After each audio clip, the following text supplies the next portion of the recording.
Saludos amigos de toda la República Dominicana, con ustedes nosotros a las 8. Hoy estaremos conversando con una figura querida, respetada y admirada, no solo por nosotros, sino por este pueblo dominicano al que le ha prestado trascendentales servicios en el camino que ha transitado la democracia en nuestro país. Él es vicepresidente ejecutivo de la Fundación Institucionalidad y Justicia. Me refiero al doctor Servio Tulio Castaño Guzmán. Buenas. Don Giorgi, gracias una vez más por la invitación a este espacio. Nos convoca el interés de... Estamos ya finalizando el año 2023. Tú has sido actor de primer orden en muchos acontecimientos y eventos que se han producido en la República Dominicana, especialmente en el área de las transformaciones y las reformas. Claro. Nos gustaría escuchar una evaluación tuya sobre, primero, la justicia dominicana durante este año, y más adelante estaríamos hablando también de los procesos de reforma en los que has participado y has hecho tu aporte importante. Bueno, gracias una vez más.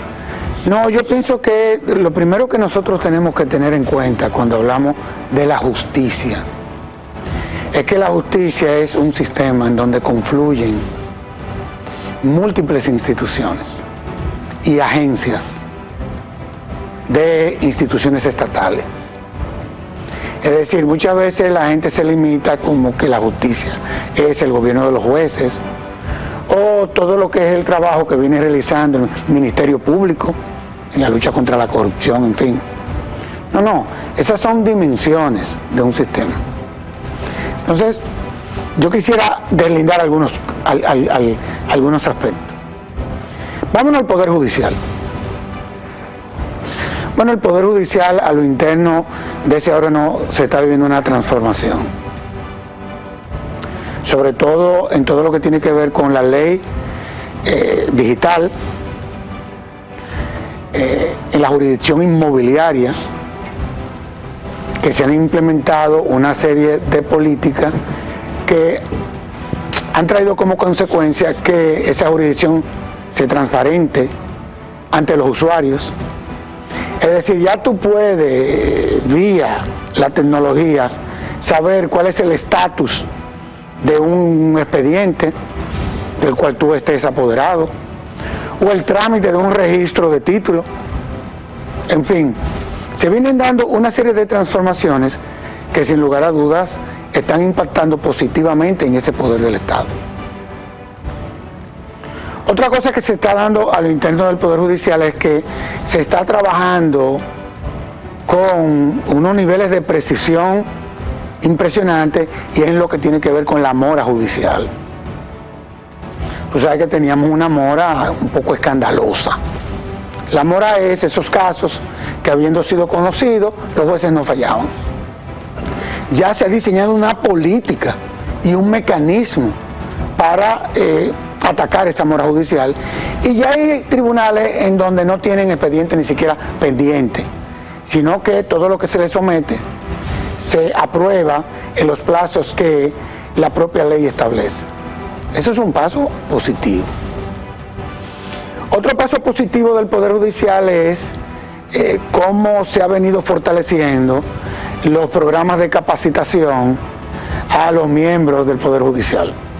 O sea, los jueces de hoy, yo no sé si tú te diste cuenta en todo lo que fue este proceso de selección de los 5 jueces del Tribunal Constitucional, el acervo jurídico que tienen los que venían de ese poder del Estado a postular. O sea, son verdaderos juristas. Si nos vamos al Ministerio Público, tú sabes que el Ministerio Público es un órgano constitucional, inclusive extrapoder, que tiene un órgano de gobierno autónomo, que es el Consejo Superior del Ministerio Público, que tiene autonomía presupuestaria, independencia funcional.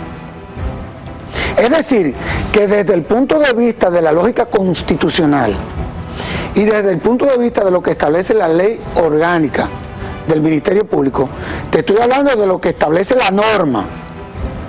Esa independencia del Ministerio Público frente a cualquier institución del Estado o poder está totalmente blindada.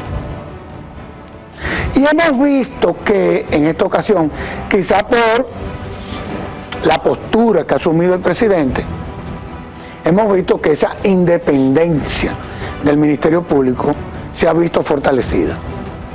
Eso yo no creo que merezca mucha discusión, porque los datos están ahí. Y se ha visto fortalecida de una forma tal, porque si bien es cierto que esa ley orgánica del Ministerio Público la modificamos y se aprobó hace unos 12 años, la verdad es que durante la Procuraduría de doña Miriam Germán, es mi impresión, es cuando realmente se comienza a implementar la norma. Y me explico. Tú sabes que la procuradora, que tampoco es una funcionaria aislada, no, la procuradora tiene que relacionarse con los demás poderes del Estado, tiene que relacionarse con el presidente de la República, porque ella es su ministra de Justicia. En fin, hay una relación entre la cúpula del Ministerio Público con las demás instituciones del Estado, con el INASIF, con los mismos jueces, con la Policía Nacional. La Procuradora General de la República es miembro del Consejo Superior Policial, porque las actuaciones de la policía están bajo la dirección del Ministerio Público cuando se trata de casos penales.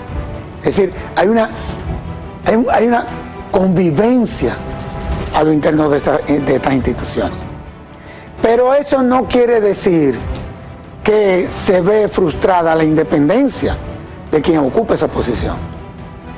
Si tú lees la ley orgánica del Ministerio Público, y con esto termino con el Ministerio Público, nosotros tratamos de fortalecer esa independencia funcional. Y lo que hicimos es que, como la procuradora la nombra el presidente y 7 de los adjuntos, los demás miembros del Ministerio Público vienen de la carrera. Es decir, que se supone que todos 800 y tantos fiscales, entre ellos fiscalizadores, procuradores de corte, procuradores adjuntos, en fin, se supone que son independientes porque vienen de la carrera. Pero esa independencia la quisimos fortalecer frente a la cúpula de la Procuraduría. Y por eso es que tú ves que la directora de persecución, Jenny Berenice, no la nombra el presidente de la República, la nombró el presidente de la República como Procuradora General adjunta, pero no como directora de persecución. Quien nombra a la directora de persecución no es tampoco la procuradora, es el Consejo Superior del Ministerio Público. Pero ¿qué sucede? Que las demás procuradurías especializadas no le reportan directamente a la procuradora, le reportan a la directora general de persecución. Oye, ¿cómo es la lógica? Y está ahí transparentada la independencia. ¿A quién sí le reporta Jenny? A la procuradora y al Consejo Superior del Ministerio Público. Y eso es que se quiso hacer para fortalecer esa independencia a lo interno del Ministerio Público, y eso se ha fortalecido. Mira, no hay duda que eso que plantea es evidente, ¿no?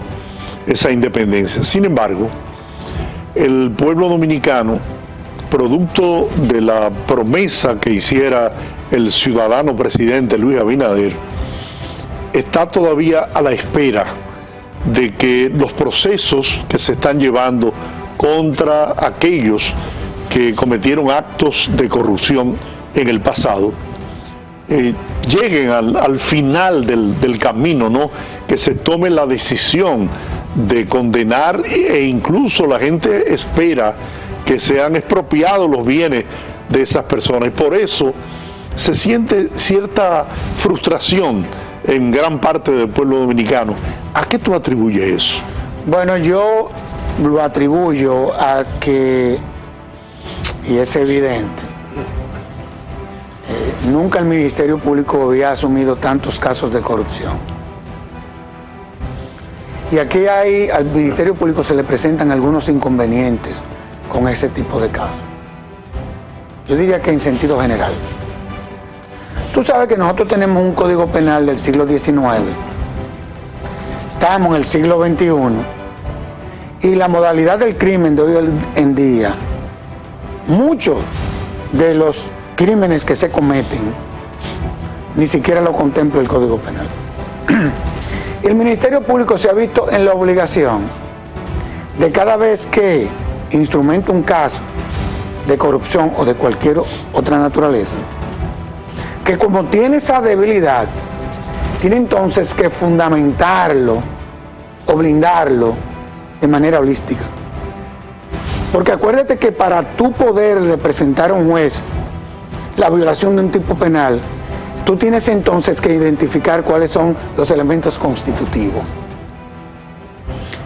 Y tú te encuentras con que hay 35 tipos penales, producto de la modalidad del crimen, que el actual Código Penal no tipifica. Por eso es que tú ves que estos casos son tan voluminosos. Entonces, ¿qué es lo que estamos viendo? Que sucede que, porque hay lecciones que el Ministerio Público tendrá que aprender. Una de las lecciones que tiene que aprender el Ministerio Público es que los casos no necesariamente tienen que ser tan voluminosos. Porque para que tú sepas, Georgie, si tú instrumentas un expediente, ese expediente hay que leerlo in extenso en el tribunal. Pero no porque lo diga el Código Procesal Penal en su artículo 316, sino porque hay dos sentencias de la Suprema Corte de Justicia que señalan que solamente tú puedes abreviar la lectura de una acusación si todas las partes están de acuerdo. Y que si solo una no está de acuerdo, hay que leer in extensa la acusación. Y por eso es que tú ves que se han dilatado los procesos. Yo creo que la sociedad dominicana lo que debe de observar es, hasta el momento, que aquí no se le han violentado el debido proceso a nadie. Todas las acciones que ha ejercido el Ministerio Público ha sido bajo el amparo de un acto de la autoridad competente, entiéndase de un juez. Y yo pienso que de lo que se trata es de esperar y ver real y efectivamente de que estos casos se conozcan, pero yo, en honor a la verdad, yo no tengo ningún temor de que por el hecho de que se hayan retardado los casos, eso no pueda tener ningún tipo de productividad. No, yo no creo que, porque hay que esperar. Vamos a la pausa y regresamos en breve en esta conversación de interés para el país.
Otro interés muy especial del ciudadano presidente Luis Abinader, y que lo propuso en campaña y luego de asumir la presidencia de la República, es la creación del Ministerio de Justicia, entendiendo él que eso aporta y fortalece aún más la independencia del sistema judicial en la República Dominicana. Sí, porque eso va a desvincular esa atribución que tiene la procuradora, que es procuradora y ministra de Justicia. Entonces ya tendríamos un Ministerio Público que se va a concentrar en lo que es su naturaleza, que es la de instrumentar, investigar y perseguir el crimen. Pero ¿qué sucede? Nosotros tenemos un Ministerio Público bipolar, que ha asumido, porque el Ministerio de Justicia no es un invento del presidente. Nosotros hemos estado trabajando eso del 2010 con el presidente Fernández. Que cuando existía el comisionado de justicia, se trabajó en una propuesta, el comisionado y la fundación. O sea, no es nada novedoso. Aparte de que aquí siempre hubo un Ministerio de Justicia, que fue abolido en el año 1964, y las atribuciones del ministerio se las pasaron a la Procuraduría General de la República. Pero ¿qué es lo que sucede? Porque no es tratar de seguir desvinculando la figura del procurador. Lo que sucede es que el Ministerio Público tiene una serie de atribuciones que la distraen. La administración de los recintos penitenciarios, que eso ha sido un fracaso. Esas no son atribuciones de un Ministerio Público. Eso puede ser atribución de un Ministerio de Interior o de un Ministerio de Justicia. El tema de la expedición de certificaciones, las sociedades sin fines de lucro, el INASIF. El INASIF no tiene que estar bajo el amparo del Ministerio Público. El INASIF tiene que ser un órgano autónomo que esté al servicio de todos los actores del sistema de justicia, incluyendo de los imputados, no que esté al servicio única y exclusivamente del Ministerio Público. Y por eso es que tú ves que la procuradora, en su discurso de rendición de cuentas de este año, le pidió al Congreso que aprobaran ese Ministerio de Justicia, porque eso la distrae. ¿Tú sabes qué porcentaje del presupuesto de la Procuraduría se va en los recintos penitenciarios? Ni idea tengo. Más del 65% de su presupuesto. Que le impide con esto poder desarrollar otros proyectos que fortalezcan. Que sí. Entonces, de las cosas que nosotros tenemos pendientes, y que esa es una deuda social y política, es de mejorar los recintos penitenciarios, porque tú puedes condenar a una gente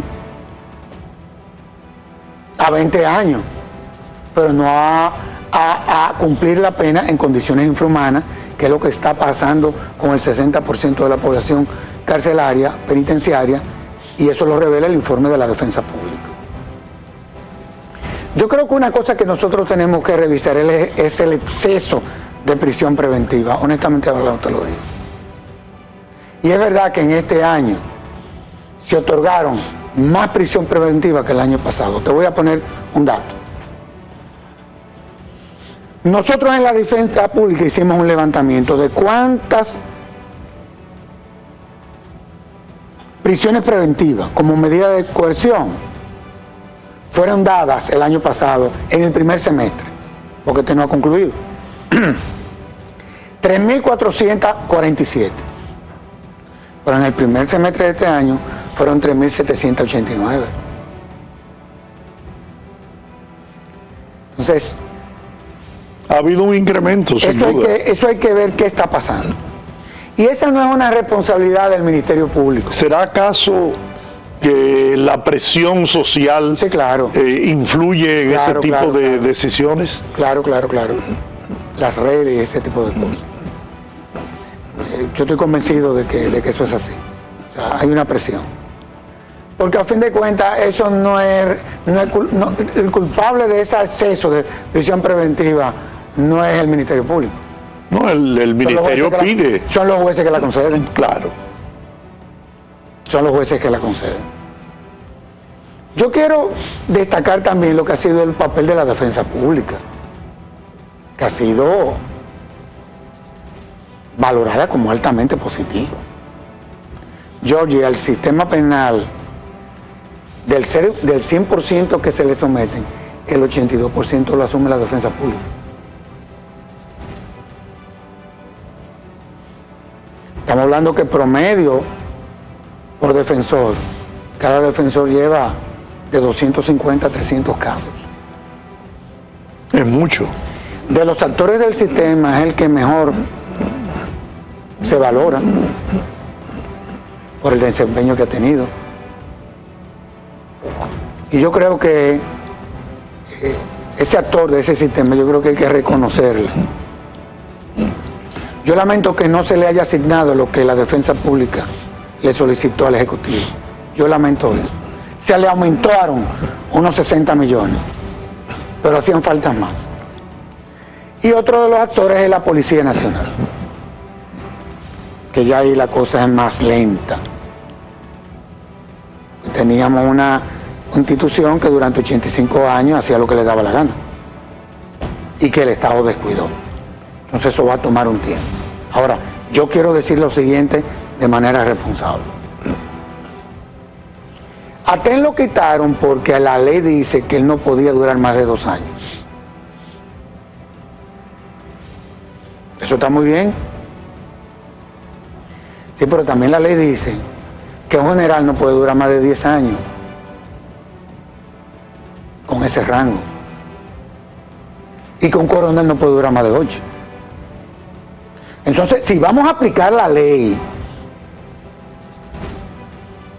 apliquémosle todo el articulado, porque de eso nadie quiere hablar.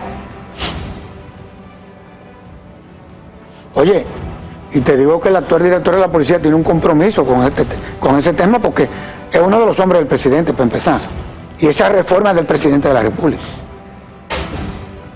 Pero si vamos a aplicar la ley, si vamos a someter a la legalidad a la institución, muchos de esos oficiales debieran de estar en su casa, porque eso es lo que decía la ley. Ley que en el 2016 fue consensuada con ellos, con los policías. Entonces vamos a aplicar la ley y también continuar con los procesos de depuración.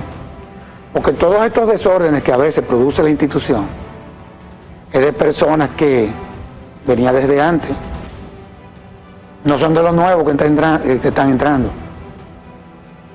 Entonces yo pienso...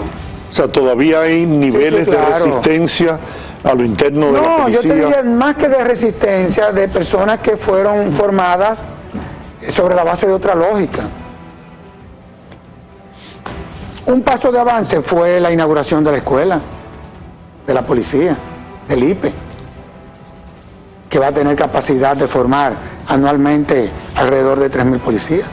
Ese es un paso de avance. En donde se están formando 1.000. Ese es un paso de avance también. Entonces, yo creo que en sentido general, el balance es positivo. El balance es positivo. Yo creo que estamos vamos por la vía correcta. Otra cosa, ya los actores del sistema comienzan a utilizar la inteligencia artificial. El Poder Judicial la está utilizando. Por ejemplo, todo lo que ha sido la valoración que le ha hecho la sociedad dominicana al Tribunal Constitucional,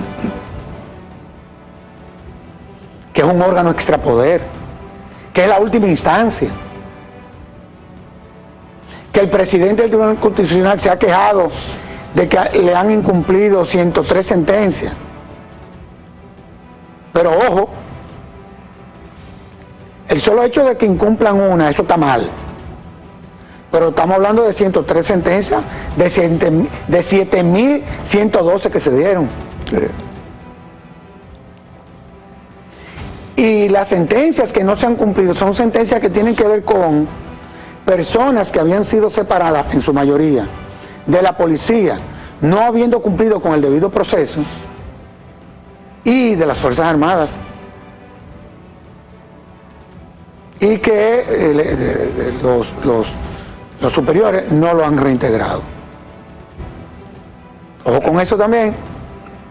Entonces, eso es otro avance de este país, que un tribunal constitucional no crear un conflicto intergubernamental durante 12 años. Y ese es el reto de quienes resultaron ser electos. Mantener el prestigio y la legitimidad de ese órgano. Claro. En donde se conoce la parte política de la justicia. ¿No? Y de un presidente del Tribunal Constitucional que ha sentado cátedras, ¿no? Desde esa posición, No, por su independencia y su... Y que desmontó muchos mitos. Sí. Desmontó muchos mitos por su vinculación con un partido político. Claro, sin embargo, no llevó eso al Tribunal Constitucional, a pesar de que ese es un tribunal de corte político. Pero por supuesto que sí. Porque ahí, una cosa es la justicia ordinaria, en donde los jueces interpretan de manera estricta la norma. Pero aquí no es solamente la norma. Aquí tú tienes que tener en cuenta el Estado y la política. Claro. Pero muy en cuenta. Bueno, vamos a otra pausa, regresamos en breve, en Nosotros a las 8.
hay una tendencia a minar la credibilidad del órgano supremo electoral del país, la Junta Central Electoral.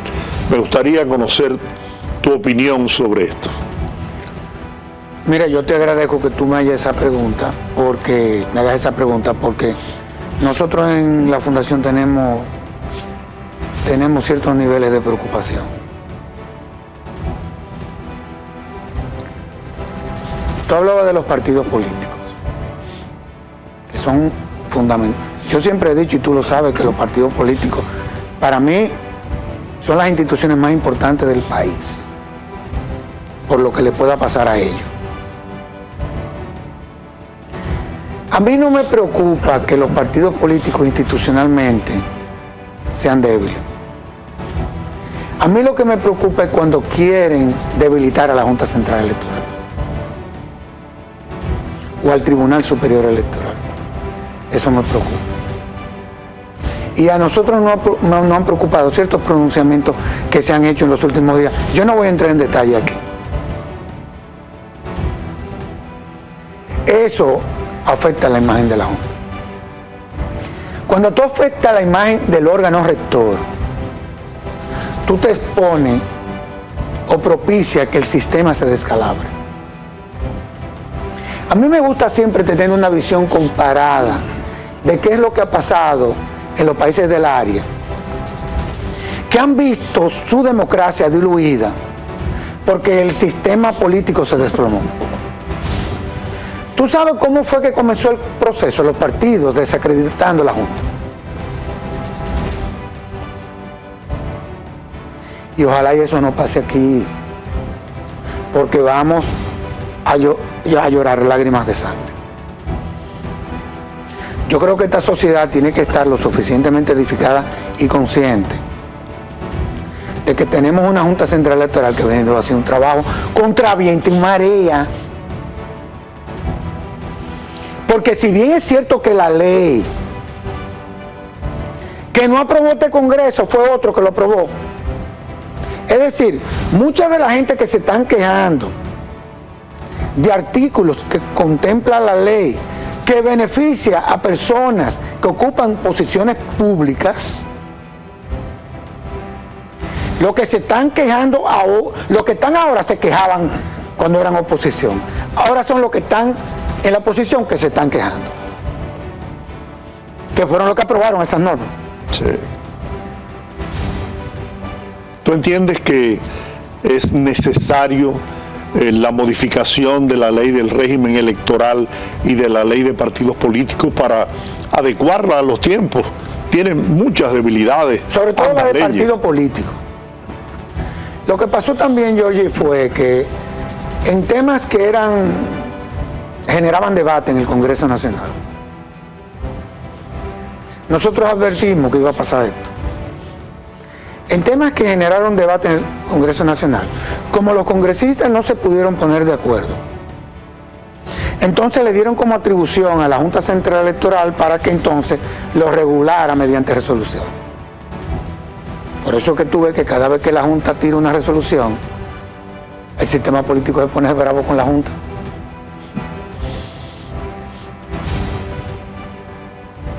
Esa es la realidad. Esa es la realidad. ¿Tú sabes cuántos recursos la mayoría del partido de gobierno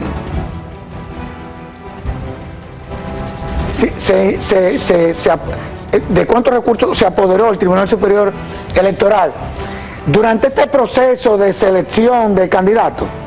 263. Tú dirás, ¿eso es malo? No. Eso está fantástico. Aquel que no esté de acuerdo, para eso existen las vías, pero tú no puedes estar desacreditando el orden. O sea, ¿dónde está la evidencia? Y cuando se creó la situación entre la Junta y los partidos políticos hace unos meses atrás, tú sabes muy bien cuál fue el papel de la Fundación. Sí. de que la Junta, que no se le ocurra, esté tomando resoluciones sin oír a los partidos. Eso es lo que está haciendo la Junta. Tú lees todos los artículos de los diarios nacionales y están apoyando a la Junta. Así que yo espero, nada como que nosotros tratemos de ver, porque ya no es un solo partido, ya se sumaron dos más hoy, en esta semana, perdón. Y ya sí eso como que genera preocupación. Sí, sin duda. Y le hacen un flaco servicio a la democracia dominicana, porque lo primero que debe tener el órgano rector de las elecciones, que es la Junta Central Electoral, es la credibilidad y la confianza de los actores principales, que son los partidos, pero también del pueblo dominicano, para que los resultados que broten del proceso electoral no sean producto de un trauma en la democracia nuestra. Pero mira, Rudy González me mandó una encuesta, que él generalmente me manda,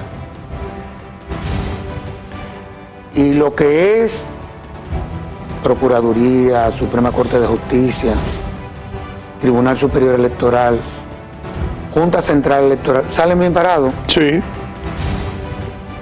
O sea, la percepción que tiene la ciudadanía, señores, del Poder Judicial,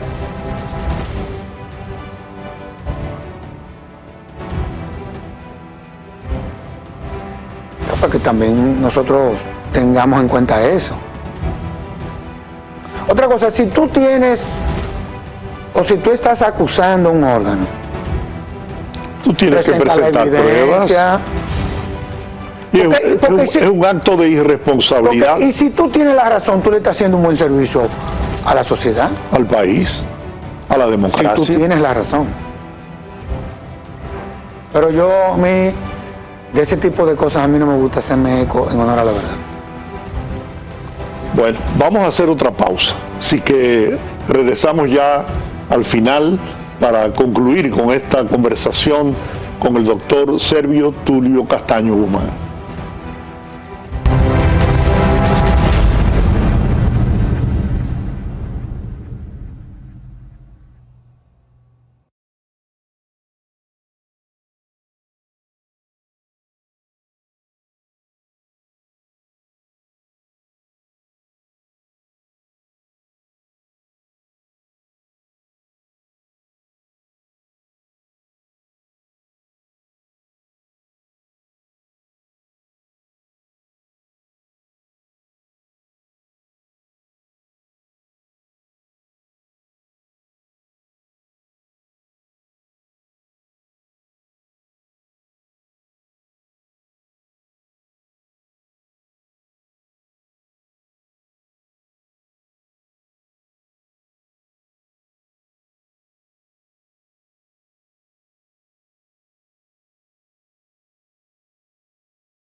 Servio Tulio, tenemos 5 nuevos jueces en el Tribunal Constitucional. Excelentes los 5. Me gustaría conocer tu evaluación sobre esa escogencia y qué tú esperas en el futuro, a mediano y largo plazo, del órgano del Tribunal Constitucional. Te voy a comenzar con lo que yo espero.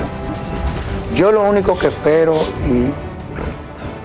y creo que eso es lo que pasará, estoy seguro que es lo que pasará, que estos 5 miembros que entraron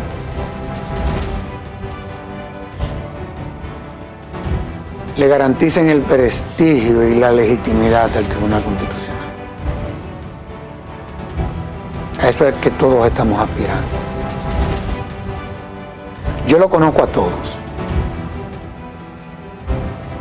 Yo te voy a comenzar con el presidente, con Napoleón Esteves. Que fue propuesto incluso por Finjus, ¿no? Lo propusimos para ser juez de la Suprema y llegó. Y lo propusimos para ser juez del Tribunal Constitucional por una sencilla razón. Ese señor tiene un acervo jurídico, es un verdadero jurisconsulto.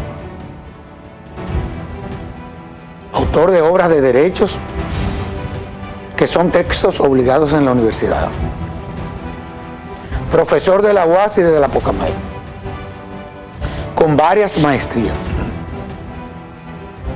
con una trayectoria docente impecable, con una trayectoria siendo el presidente de la primera sala de la Suprema Corte de Justicia, intachable.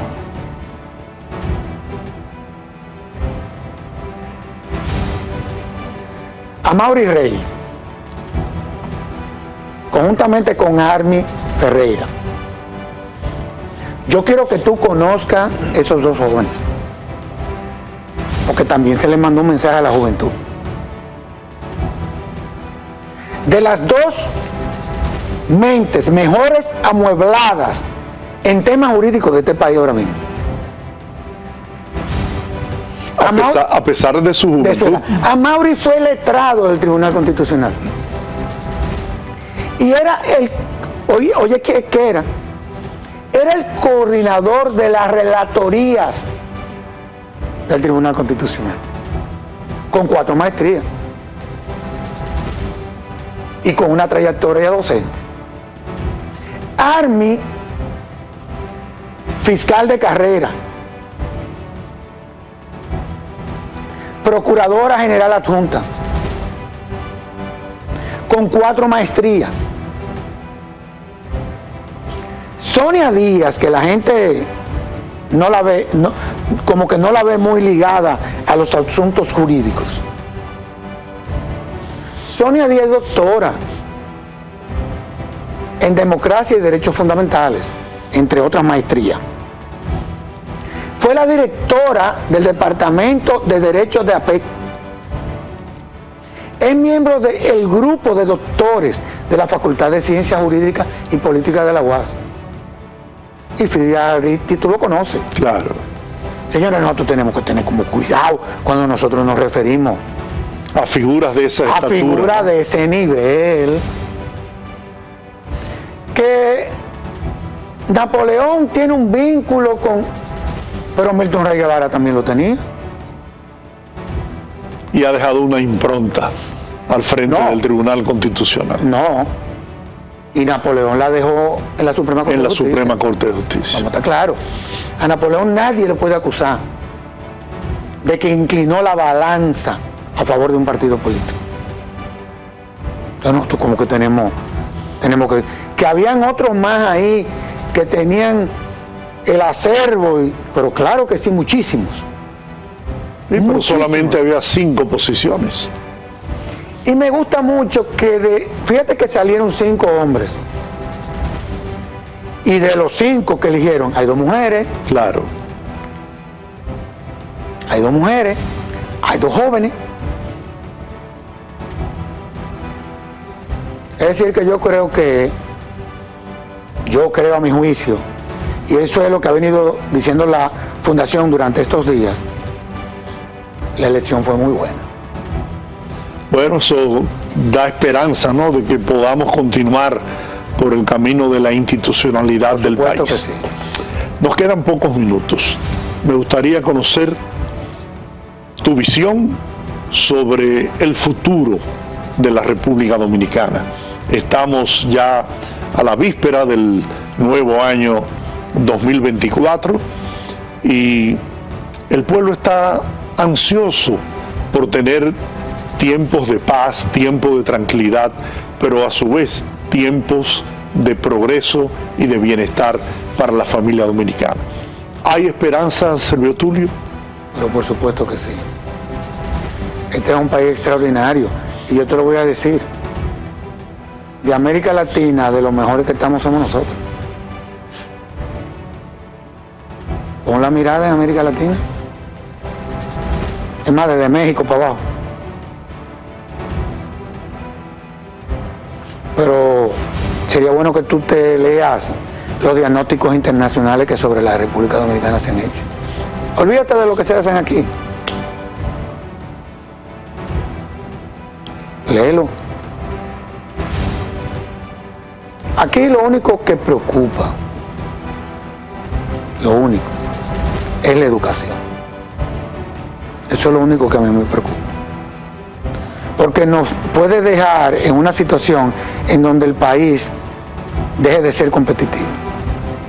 Me preocupa, por ejemplo, que todas esas empresas que están saliendo de China se están yendo a México y a Costa Rica. Eso me comienza a preocupar un poco. Porque aquí no tenemos la capacidad tecnológica de verdaderos expertos. O sea, no tenemos la cantidad de expertos suficiente que puedan entonces darle soporte a esas empresas que se pudiesen instalar aquí. Eso es lo que me comienza a preocupar. Por eso, uno de los grandes retos del gobierno y de la clase política es ver cómo despolitizan el sistema educativo. Eso ha hecho mucho daño. Eso ha hecho mucho daño, en sentido general. Y eso se refleja en la calidad de los profesionales, eso se refleja. Y eso está creando también un problema de distribución. Porque solamente tú te superes a través de la educación. Por ejemplo, tú y yo no creemos en loto ni nada de esas cosas. No. Tú quieres ver que una gente se proyecta. Bueno, lo reveló este proceso de selección de los jueces del Tribunal Superior Electoral. Muchos venían de barrios pobres y demostraron en ese escenario el talento que tienen y lo que han logrado en la vida. Y eso ha sido sobre la base de la educación. O sea que se puede, pero vía la educación. Es la única forma. Finalmente, ya en apenas 2 minutos, la situación con el vecino país, Haití. Ese es el otro problema. Pero la realidad es que aquí está pasando algo que es de lo que debiéramos de darnos cuenta. Es que lo que está tratando de hacer el Estado Dominicano es de organizar eso. Mira, primero era el tema del canal. Ya el tema no es el canal, ¿eh? Ahora es el tema biométrico. Pero que para tú entrar a cualquier país del mundo, por una democracia sólida y un periodismo libre.